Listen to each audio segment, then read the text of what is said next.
देश ये कैसा बनाया आपने, लूट कर पैसा बनाया आपने। देखिए जलते दिए भी बुझ गए, अजब दीपक राग गाया आपने। और शहीद खुदीराम बोस को अब आप याद कर रहे होंगे। मैं पिछले 31 साल से 3 दिसंबर को शहीद खुदीराम बोस की जयंती का आयोजन करता हूं। मेरी संस्था का नाम शहीद चंद्रशेखर आजाद के नाम पे। तो जो राख उनके अंतिम संस्कार से निकली मान्यवर, उसको बंगाल की माए ताबीज बना के अपने बच्चों को पहनाती थी कि ऐसे ही बनना हिंदुस्तान के लिए क्रांतिकारी। मैं आपको संसद का सच बताता हूँ। 30,000 करोड़, 10 साल और आपका टैक्स। संसद साल में सिर्फ 60 दिन काम करती है, सिर्फ 60 दिन, और बाकी 305 दिन छुट्टी। आप समझ रहे हैं, आप 365 दिन टैक्स देते हैं, और जिन लोगों को आपने देश चलाने के लिए चुना है वे सिर्फ 2 महीने काम करते हैं। आप पेट्रोल भरते हैं तो टैक्स देते हैं, आप मोबाइल रिचार्ज करते हैं तो टैक्स देते हैं, आप साथियों घर खरीदते हैं तो भी टैक्स देते हैं, और आप जो सैलरी कमाते हैं उस पर भी टैक्स देते हैं। लेकिन संसद 2 महीने का, 10 महीने साइलेंस। 1952 में जब देश हमारा नया नया आज़ाद हुआ था तब रिसोर्सेज साथियों कम थे।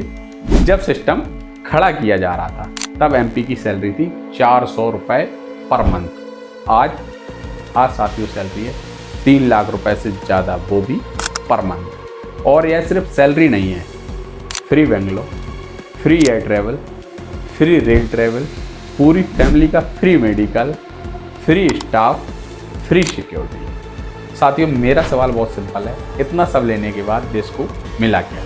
क्या संसद में डिबेट बेहतर हुई? क्या लॉ पर सीरियस डिस्कशन हुआ, या सिर्फ नॉइस, हंगामा और एडजस्ट?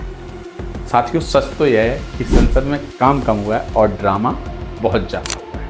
अब जरा कंपैरिजन कीजिए। यूके पार्लियामेंट साल में 150 दिन काम करती है, यूएसए कांग्रेस 180 दिन काम करती है, और भारत की संसद वर्ल्ड की लार्जेस्ट डेमोक्रेसी सिर्फ 60 दिन।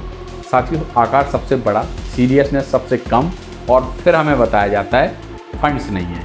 एजुकेशन बजट कम है, हेल्थ बजट कम है, जॉब्स को लेकर क्राइसिस है, यूथ परेशान है, मिडिल क्लास थक चुकी है। लेकिन उसी समय न्यूज आती है नया संसद भवन बन गया, 970 करोड़ रुपए खर्च हो गए। साथियों सवाल यह नहीं है कि पार्लियामेंट की बिल्डिंग बनी क्यों, सवाल यह है कि जब जनता स्ट्रगल कर रही थी तब आपकी प्रायोरिटी क्या थी? साथियों फॉरेन टूर की बात करते हैं। संसद में एमपी विदेश जाते हैं, डेलीगेशन बनती है, बिजनेस क्लास की फ्लाइट की टिकट्स बुक होती हैं, वहाँ जाके एमपी 5 स्टार होटल में रुकते हैं। टोटल खर्च आता है साथियों 300 करोड़ रुपए से ज़्यादा। और जब पूछा जाए रिजल्ट क्या मिला, कौन सा इन्वेस्टमेंट आया, कितनी जॉब्स क्रिएट हुई, कौन सा रियल बेनिफिट हुआ, कोई क्लियर पब्लिक रिपोर्ट्स नहीं मिलती हैं साथियों। इलेक्शन के टाइम एक ही लाइन सुनाई देती है कि डेमोक्रेसी बचाओ। लेकिन साथियों डेमोक्रेसी का मतलब सिर्फ वोट देना नहीं होता है। साथियों डेमोक्रेसी का मतलब होता है अपने रिप्रेजेंटेटिव से सवाल पूछना। अपने एमपी से पूछिए आप संसद कितने दिन गए, आपने कितने क्वेश्चन पूछे, आप किस कमेटी में काम करते थे, मेरे एरिया के लिए आपने क्या डिलीवर किया।